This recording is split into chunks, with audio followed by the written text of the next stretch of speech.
Bupati Aceh Besar Mawardi Ali bersama unsur Forkopimda Aceh Besar melakukan inspeksi ke Pasar Lambaru Aceh Besar guna memastikan ketersediaan stok logistik menjelang Lebaran Idul Fitri 1440 Hijriah normal di pasaran.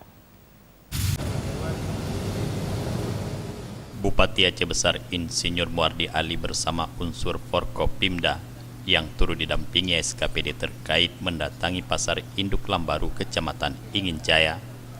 Unsur Forkopimda Aceh Besar ini menelusuri los pedagang sekaligus melakukan komunikasi langsung dengan para pedagang guna mengetahui kondisi stok barang dan harga di pasaran menjelang Lebaran.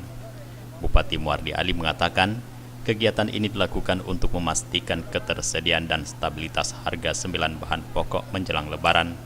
Harga sembako yang ada di Pasar Lambaru sampai dengan saat ini masih normal dan stabil.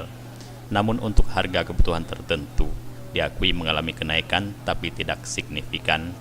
Di samping itu stok sembako di pasar terpenuhi sehingga harganya dijamin tidak mengalami kenaikan mendekati H-1 Idul Fitri nanti. Setelah kita cek memang harga itu stabil, ada naik sedikit seperti ayam boiler. Kalau daging itu masih stabil, 140 sampai 150 ribu.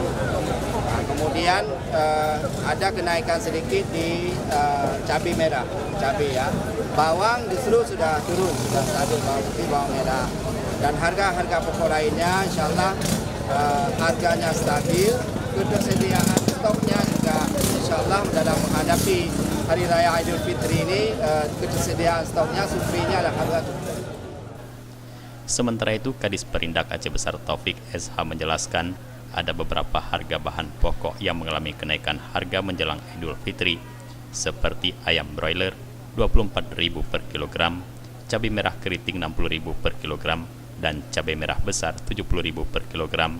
Sementara harga bahan pokok lainnya sampai dengan saat ini masih stabil. Jufrizal Abdul Hadi, Aceh TV.